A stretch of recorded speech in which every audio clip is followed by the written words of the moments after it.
Assalamualaikum warahmatullahi wabarakatuh. Perkenalkan, nama saya Zalfa Rahda. Saya dari Prodi Manajemen Informatika, Politeknik Piksi Impot Serang. Saya membacakan sebuah resum pembelajaran mata kuliah Bahasa Indonesia dalam keterampilan berbahasa Indonesia selama masa pandemik yang telah saya dan teman-teman saya pelajari di kelas online terdaring.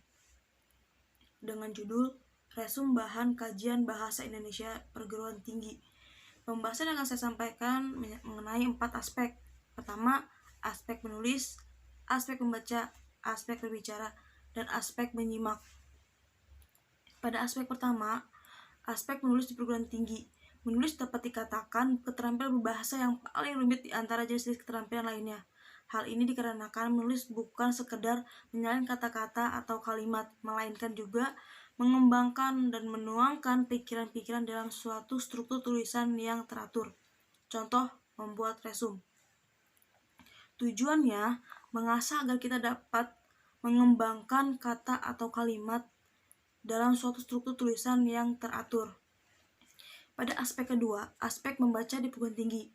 Membaca bukan sekedar kita melihat bacaan atau tulisan. Membaca ialah melatih keterampilan berbahasa yang berproses aktif dan bertujuan serta memperluas strategi tertentu sesuai dengan tujuan dan jenis macamnya. Jadi bisa kita simpulkan bahwa tujuan utama membaca adalah menemukan atau mencari makna dari bacaan tulisan tersebut. Contohnya, membaca berita di koran. Tujuan mengetahui, memahami, dan lain sebagainya isi atau maksud dari apa yang telah atau sedang kita baca. Pada aspek ketiga, aspek berbicara di perguruan tinggi.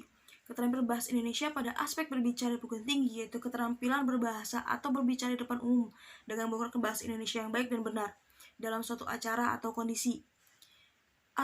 Aspek berbicara ini lebih mengarah pada public speaking, berbicara pada publik atau banyak orang. Ini bisa disebut juga sebagai tolak ukur kita dalam berbicara di depan banyak orang. Seberapa berani kita, seberapa fasih kita, seberapa berpengaruhnya ucapan kita, dan lain sebagainya. Contohnya presentasi, seminar, dan lain sebagainya. Bertujuan melatih diri untuk speak up, berani berbicara. Pada aspek terakhir yaitu aspek menyimak di perguruan tinggi. Menyimak merupakan suatu proses kegiatan mendengarkan lambang-lambang lisan dengan penuh perhatian, pemahaman, apresiasi, serta interpretasi untuk memperoleh informasi, menangkap isi atau pesan, serta memahami makna komunikasi yang telah disampaikan oleh pembicara melalui ujaran atau bahasa lisan.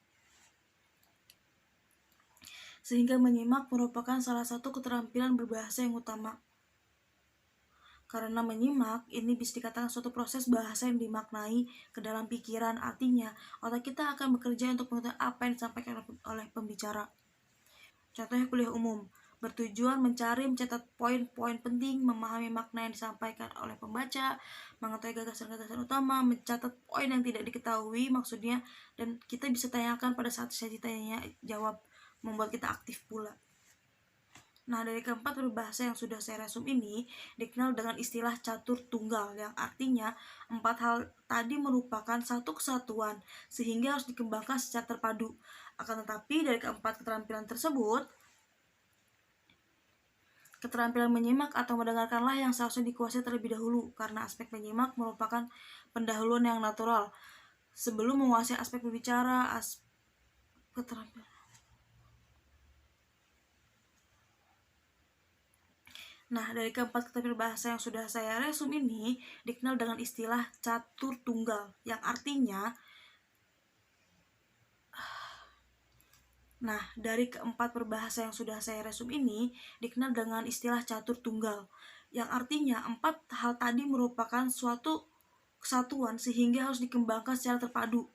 Akan tetapi dari keempat keterampilan bahasa tersebut, keterampilan menyimak atau mendengarlah yang seharusnya dikuasai terlebih dahulu, dikarenakan aspek menyimak merupakan pendahuluan yang natural sebelum kita mengenal aspek yang lainnya.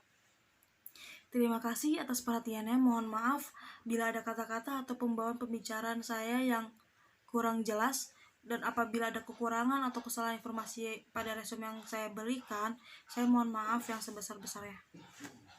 Wassalamualaikum warahmatullahi wabarakatuh.